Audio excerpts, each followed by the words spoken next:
Welcome back to another episode of the Presence Podcast, where I interview the most influential people in real estate.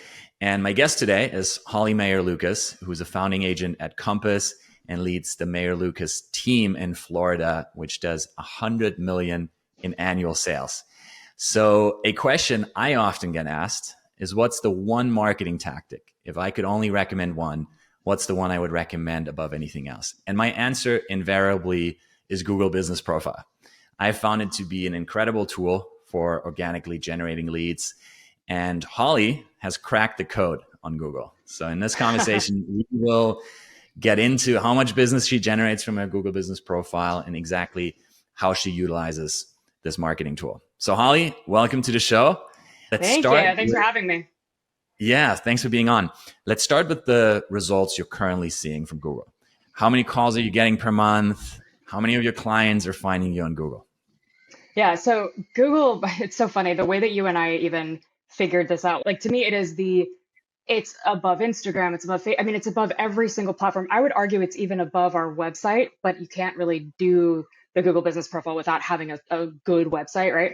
But it blows my mind how many people don't leverage that platform because it's also so easy. If you're already creating the content, like just put it on Google My Business. We get, on average, about one highly valuable phone call a day.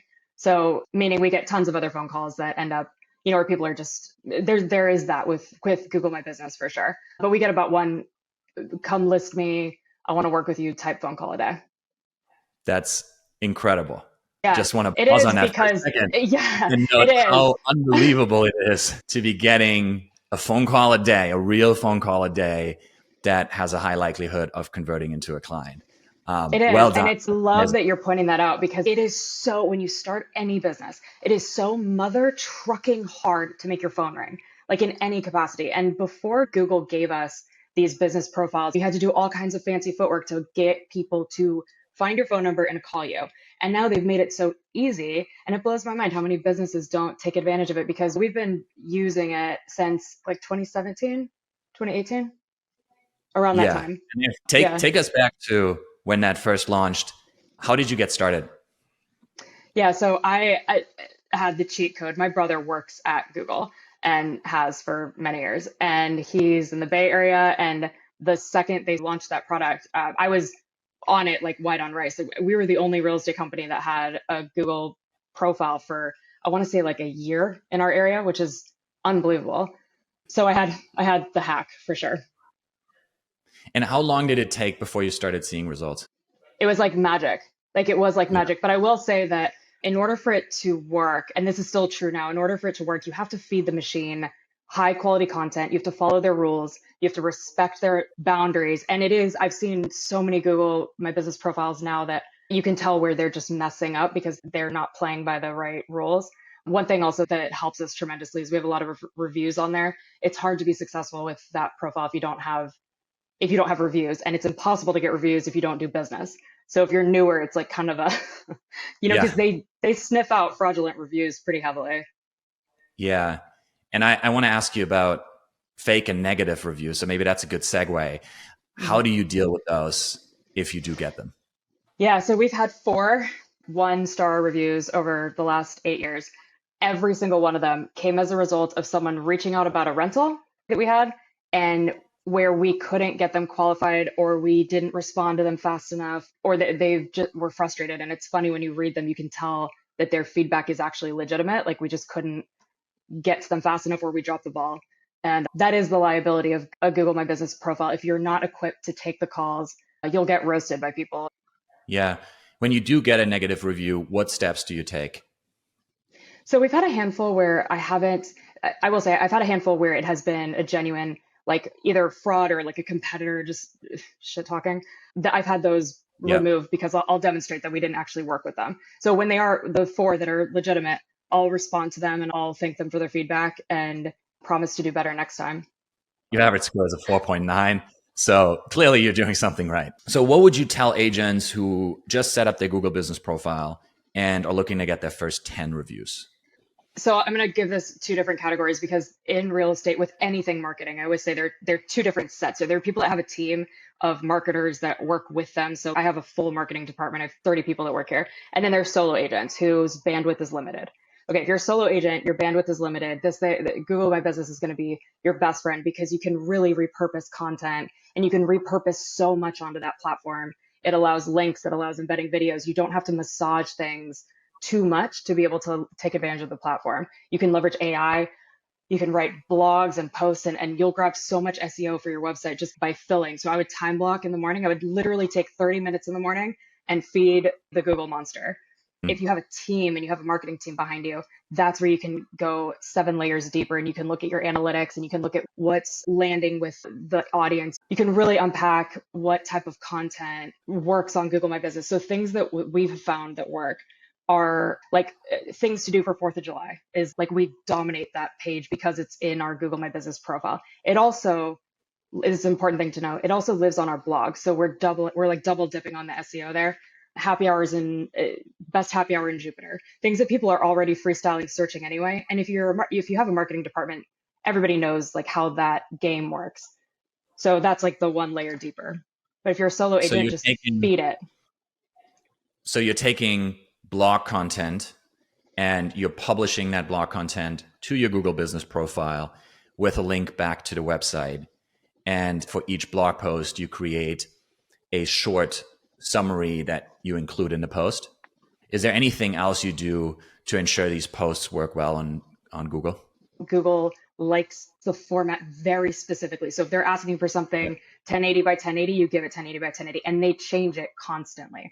So for example, if they change from vertical to horizontal or whatever, going back and repurposing all your stuff and just reusing it all the way through. And the other thing is too, Google will allow events and they will allow products. So we list all of our listings as products and we put all of our open houses and brokers opens as events. They will allow photos of the inside and outside of your office space. That stuff always, for some reason, does so well for us. And getting your address verified and then Yeah. adding photos of that location, right, are both critical steps of getting the setup right. Can you say more about that process? What are the one-time optimizations that someone should consider when they're setting up their profile? It's so funny. So we are real estate professionals, right? We have all this like real estate porn. Like I could put so many pictures on our Google My Business page that, of all the homes and the kitchens and the things, but the picture of a random desk downstairs in my office like does well because it's the human element. What people are Yeah. looking for on a Google My Yeah. Business profile is they're looking for the evidence of a human behind the business. So Yeah. anything that you can give the machine that is evidence that there's a human behind it. So if I'm doing 5 best happy hours, I like to include an agent that has given us that information or because people are looking for human connection. And also Yeah. that's what Google wants. Google wants there to be a human because they get paid now. Do you guys do local ad services? We do. We just started rolling that out earlier this year. Yeah, so that's been huge for us. Huge. We were on the front side of that too. And Google's algorithm is prioritizing the human element because with Google Ad Services, a human is answering. And so they want that type of engagement.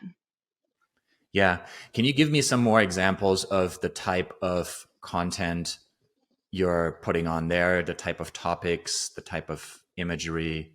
Yeah. So your So, office, your listings, photos yeah. of your agents. Yep, What else? photos of our team, photos from events that we're doing, pictures of the team in action, pictures of our services so you can build out products as the listings themselves. Here's the takeaway though, is pay attention constantly to what fields it gives you. It's deeper than the other algorithms because they constantly are tweaking what you can Yeah. upload and whatnot. How often should agents be posting to their Google business profile? We literally post every single day. If if not once, twice. Anything that's happening, we will throw it on the Google My Business profile. I think also recently posts have been expiring. So make sure you have a Google Drive folder where you're housing all your content. And you want to do this with anything and everything. Like multi, sure, you of all people can attest to this. You need to be platform agnostic. Don't make the mistake of putting all your eggs in the TikTok basket or in the Instagram basket and not have that live on your domain on your website. Ugh, that drives me Yeah. crazy. Yeah. Good advice. Definitely don't just bet on one platform. We've seen that Yes. happen way too many times where people build up their Facebook page and they have a lot of Facebook page likes, and then Facebook changes the algorithm and it all goes away.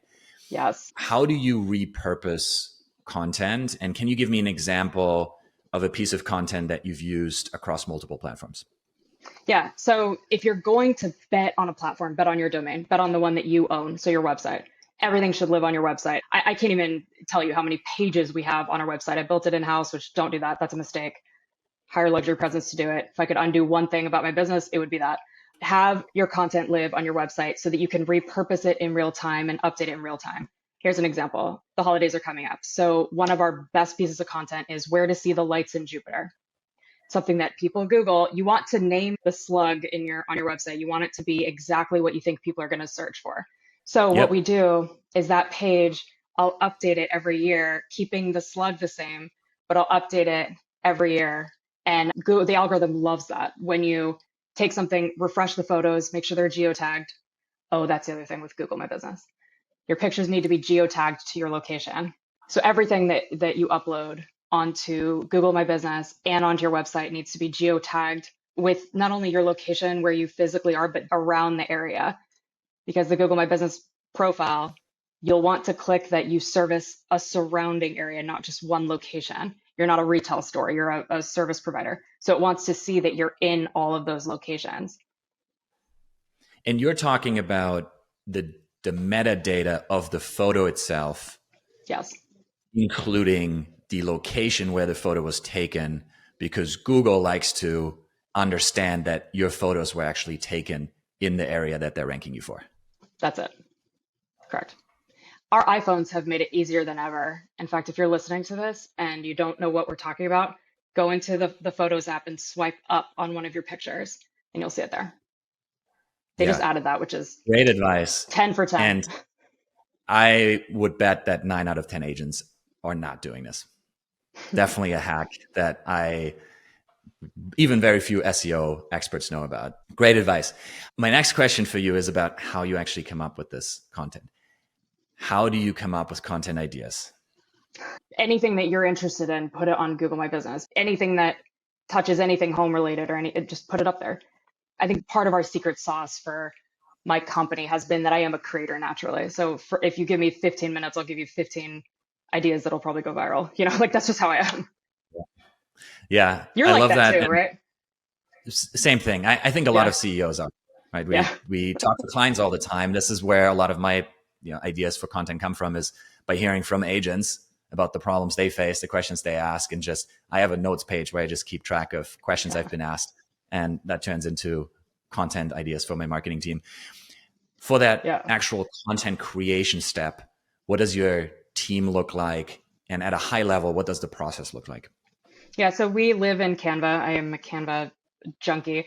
I use it religiously. We can use all the other Adobe products. Canva is the easiest because we can collaborate with each other.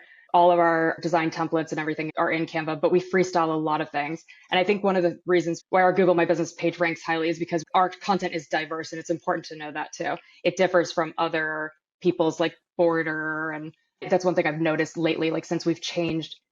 It's funny, like you're taught to be consistent with your branding, but actually with the Google My Business profile, you kind of want to tweak things a little bit. So my team, I have a full-time marketing director in-house. She has a marketing assistant. And then we've been trying to leverage VAs.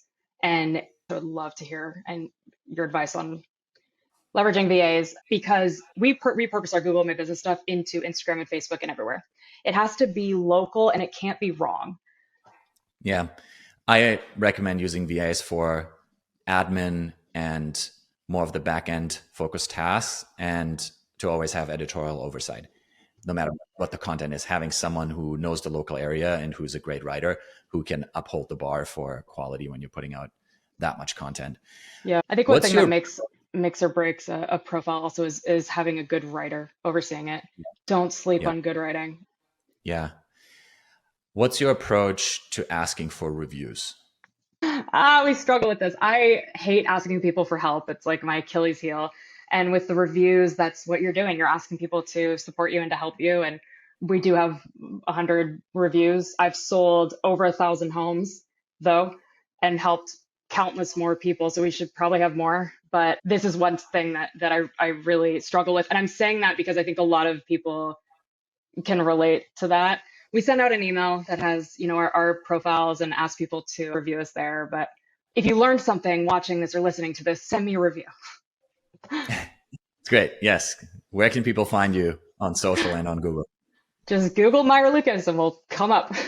There you go. That's the best. Okay, actually, for SEO reasons, Yeah. if you search for, oh my gosh, if anyone wants to be like extra credit, search for best real estate at Jupiter and then find where we're ranked. Click on that. That is the gift that like you can't buy that ranking on Google, and that's how you get it. You get all your friends and parents to search best realtor in Jupiter and then search for you because Google will hook you up. Yeah, and then stay on the page for as long as possible, at least a few minutes. Click on a bunch of links, read a bunch of blog posts, because Google is measuring how long your visitors from Google are staying on your website as an indicator of how valuable the content is, which goes back to the quality of your content is an incredibly important ranking factor, right? Yeah. It's the reason why people come to your website and stay on it. And Google has gotten very sophisticated in figuring out exactly where to rank you based on how valuable your content is. What's the metric for that? How is that measured? The most important ones would be bounce rate. So whether someone bounces off the page without taking further action, and average time on page.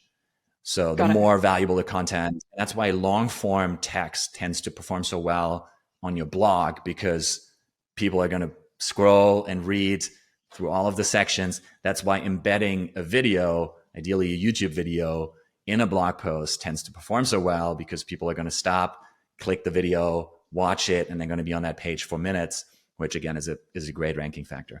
It's funny, like I measure us by how many phone calls we're getting. I don't really look at our back end analytics as much anymore. I used to be obsessed with them, but you guys monitor that stuff for your clients, right?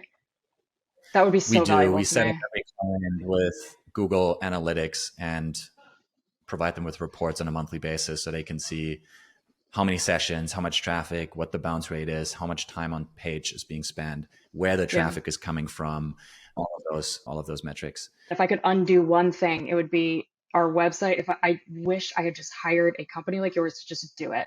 And the biggest reason now is that the analytics are too sophisticated for me, where I look at it and I'm going, I don't know. I know off the top of my head that we got, and because my business profile is telling me, but the analytics are wasted at this point because it's just too sophisticated for me. What percentage of your clients, of your new clients this year, will be from Google? Oh, that's a great question. I would say probably 50%. I would say probably 50% straight up from Google. And then I would say that the rest of the 50% are a culmination of people referring us, having been entered into our ecosystem by Google to begin with. I also, when I first started, I focused heavily on people coming from poll states. So like California was, at the time, this is like what made my business, is I noticed how many people were leaving the Bay Area to come to Florida. And so I focused really heavily on, so those metrics actually I do care about, like where people are looking from, because then you can double down on it. And at the time, I didn't even understand the politics in San Francisco and what was happening, like why. I just was like, double down, it's working, keep going. Yeah. And so we have this pocket of people, we have a huge pocket of clients that are from the Bay Area because of that. Do you create content for people from out of state looking to move to Florida? Yes, that content does very well. But I will say that some of the not spam, but some of the illegitimate reviews we've gotten have been locals that are pissed that we're posting stuff saying, hey, if you're looking to move here from New York, you have to be kind of sensitive to, that's a good question. How has content like that been performing for you guys? Anything that is very specific and addresses the needs of a particular niche performs really well. So the more niche, the easier it is to rank and the better it'll perform. And someone from San Francisco looking to buy in Jupiter, Florida is about as niche as you can go, right? So if you create a blog post that answers all of their questions about why they should move to Jupiter, Florida, that blog post is going to rank when they search in San Francisco and they're putting in, reasons to move to Florida or best agents in Florida to help someone move from California. So yeah, niche down as much as possible, create content for a niche, long form on the blog, and then repurpose short form snippets, posts on Google Business Profile, but also other social platforms. Would your recommendation be to refresh, like the 10 places to see Christmas lights, to refresh it every year or to create a new one every year? It really depends on whether this is truly evergreen content or something that changes every year. So if there's no change in the content and your advice stays exactly the same, you don't have to update the date or update the headline. But if you're doing a ranking of the top 10 restaurants in your city, then you want to update that every year and create a new blog post that says the best restaurants in Los Angeles in 2023. Yeah. So people know it's current. Yeah. Yeah, and then link the back one. Like that's what you should do actually, is then on the 2022 one say, because what ends up happening is your SEO ends up competing with itself. So then the 2022 one is ranked here and then you put the 2023 one in. But eventually, yeah. Oh, I love this stuff gets so a much. little bit this gets a little bit technical. There's things you can do to tell Google that a certain piece of content should rank ahead of another. There's something called a canonical redirect, which keeps the content in place, but tells Google, hey, there's this other blog post that's more current that actually should rank ahead of this one. Yeah. That sounds above my pay grade at this point. I am a basic Google My Business profile. on the list of the 1,000 ranking factors at this point that Google takes into account, this is probably somewhere around position 900. So not something to be overly concerned about. I have never heard of that. Yeah. To look that up. So any other advice for how to utilize the rest of your social media profiles? Is there anything else you do to really maximize the impact Google Business Profile has on the rest of your social profiles? Yeah, so a link tree, unless your link tree is on your domain and on your website, don't use a link tree like link in bio. Have that land on your domain or have it land on your Google My Business profile. Ideally, have that land on your Google My Business profile and then have everybody link from there to your website. You want to treat Google as if it's like the favorite kid that is the most finicky but matters the most because they have the most upside. If you're a parent, like that one's going to be the lawyer. So like they're kind of annoying, but like put them to a good college. That's how you treat Google My Business. The other thing is too, Pinterest. Don't sleep on Pinterest. When I look at the sources for our website, it's number one is Google My Business searches. And then number two, over everything else, which is so crazy because we put so much effort into Instagram. The second thing is Pinterest. And I don't even know my Pinterest password. But because we duplicate everything onto Pinterest, for some reason, Pinterest has just slayed forever and ever and ever search engine. An amazing hack. Just reuse the content on Pinterest and near zero competition on there. So not surprised to hear it's driving that much traffic. That's great. That's really great. Some agents I talk to, actually many agents I talk to, have built their entire profile and credibility on Zillow. So they drive their clients to Zillow to leave reviews there. What's your advice to them? Should they switch over? Should they stay on Zillow? What are the pros and cons? So it goes back to the answer about being just platform agnostic. I don't trust any other platform that I don't own. And to me, Google My Business is the closest thing to something that I own because it's so agnostic for business and they rely on us clicking. Zillow relies on our clients, so we prioritize, Zillow profile reviews, but if I could have one Google My Business profile review over 10 Zillow reviews, I would take that all day long and run like the wind away. Like that's how much more valuable they are. Well said. That was an incredibly insightful conversation. So thank you so much. I learned a lot. I'm going to share this with my marketing team because there were so many great things in this. So thank you for taking the time and joining me. Yeah, thanks so much for having me. This is awesome. I learned a bunch too. See ya.